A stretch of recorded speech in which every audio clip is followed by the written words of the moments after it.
I want that letter JM wrote. I think we should put it. It will help us because it's becoming, the hypocrisy is becoming too much. I'm now confused that they listen you say about the president. People say, hey, you can't say. It's becoming too much. I think it's becoming too much. And I want us to read JM's own letter. We call Akufo-Addo Mampam. Every time I sit here, Adam Bona is my Mampam. You guys cautioned me against it. And I called Akufo-Addo Mampam endlessly here. Nobody came to arrest for political satire. When Akufo-Addo was emasculating us, when I called him Mampam, it excited a lot of people. So it's like we're hitting him back. That's what political satire does. So let's be careful. It can't be that any statement you make against the president, hey, the police should come for you. Welcome to Nanaba Media, where we bring you the latest in entertainment and news. Stay tuned for an exciting broadcast. I want that letter JM wrote. I think we should put it. It will help us because it's becoming, the hypocrisy is becoming too much. If what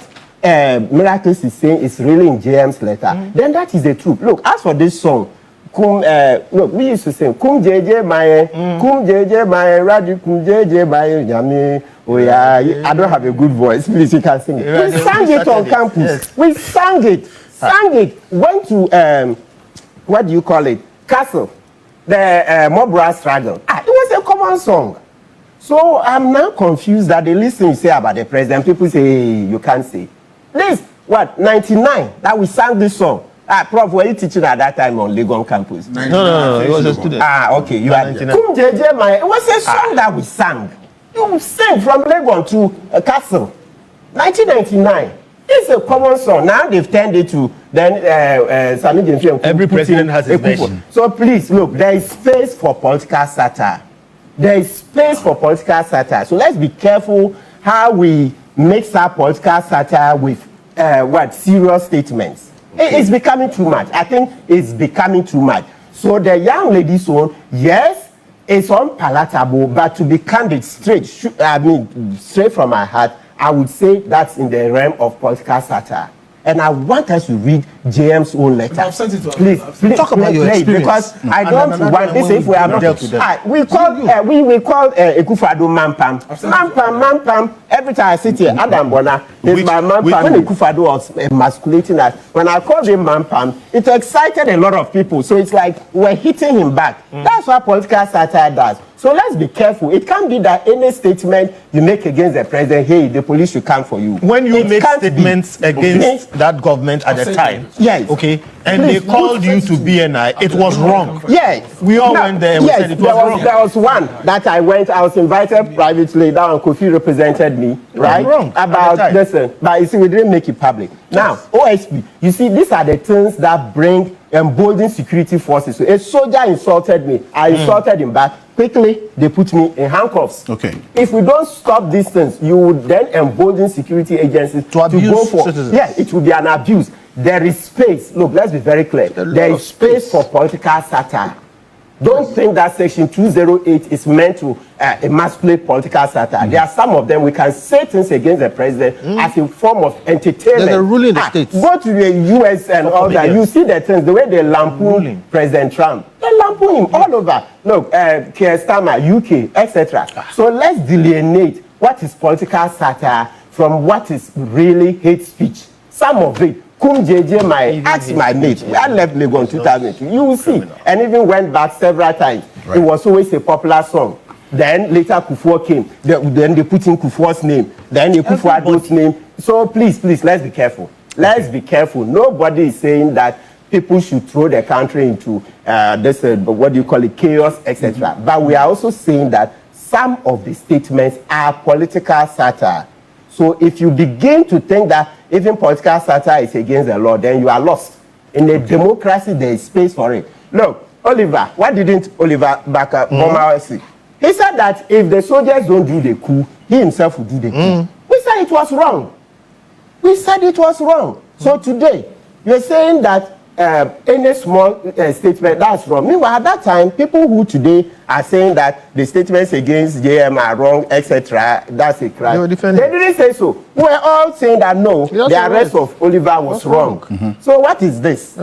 What is this? I think, look, it doesn't look good. I think what is creating the tension then, but which I think we should watch is that is the use of the remand powers. They've been excessive. Abuse of the remand powers. It's the abuse of the remand powers. Look, Abronye, by all means, I don't support what he said, right? I don't.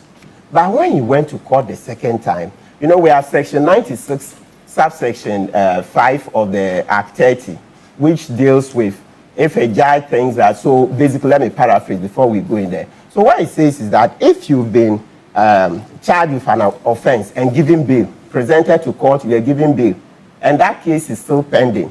And in that first case, you can be imprisoned for more than 6 months, at least 6 months. In other words, more than 6 months, right? Okay, let me use the word at least, because sometimes it can be just 6 months, right? So, and then whilst you're on bail, you commit another offense and you are brought before court. The law says that, oh, based on it, then the judge can say you are likely to commit another offense, and so the judge can remand you, refuse to bail. So in this case, His Honor, but we will like saying justice, even though it's not a high court. So please, when you hear me saying justice, Kunsun, he's not going to high court here, but that's how we speak. We wish them well, that everybody will rise. So I'll say justice, Joseph Kunsun. So he was using the black and white letter of the law. It's there, section 96, subsection 5, then you have C and D. So let's just read it quickly. Yes. It says, a court shall refuse to grant bail if it is satisfied that the defendant, and most of the time we use accused, but the law here says defendant, C, may commit a further offense when on bail. So that's if you admit him to bail, he will go and commit another offense, not necessarily the one for which he was brought there. Right. Or D, is charged with an offense punishable by imprisonment exceeding 6 months, which is alleged to have been committed while the defendant was on bail. So that's the one I said when the first one. So let's say in this case, Abronye, the first one, so it was also about publication of false news. Yes. And that law, that particular tool, it is a misdemeanor. So it goes to a maximum of 3 years. So from a fine, so a judge can give a fine, 1 day in custody, whatever, but a maximum of 3 years, yes. Right? So Abronye fitted that category, that he already had one case which has a maximum of 3 years imprisonment. Then whilst on bail, he's alleged to have committed another offense. So if you are going by the black and white letter of this law, you would say that, yes, the judge may have been right. But unfortunately, we have this case of Oko versus the Republic, which is a 1976 case. And that was what was Taylor J. At that time, he was Taylor J. Later, he rose up to the Supreme Court. He was confronted with. So 50 years ago, Taylor J. went in and said, that is a dangerous law. Very dangerous. Then, otherwise, many people will be denied bail. Even Oliver, I remember after the coup treason things, later on when he led the Galamsey demonstrations, which we all supported, you know, when he was arrested, yes, this thing was invoked. It was invoked. So long and short, I'm saying that Taylor J. at the time, more than 50 years ago, said this law is a danger to our society. If you read it, you see he did a very exhaustive... That's 208? Yeah, no, that's the... 96. 96, subsection 5, right. C and D, saying that if the person comes before you the second time, when the first case has not been dealt with, has not been concluded, then you can refuse him bail because he already has one case. Right. Okay, because he says he may commit a further offense when on bail. If you leave him and he goes out, he will go and do either the same thing or any other thing. Then D is charged with an offense punishable by imprisonment, blah, blah. Yes, and so you read Oko versus the Republic, and Taylor said, no. He admitted a guy to bail. And Oliver's own, when the circuit court sought to do the same, we made noise. It went to high court. He was admitted to bail, even though the first case had not been concluded, etc. So please, I think that this thing, the way some people have developed very thin skins, anything you say against the president, they should pick you. No, I'm not one to do that. That's why I want you. Let's see the letter JM route. That should be the small font, so we're trying to just... Let's see the letter JM route. So because I can't support this kind of chameleon behavior in opposition. Or that's what they all do. I can't support that. All I'm saying is, as for political satire, we can sing. Nobody can stop any citizen.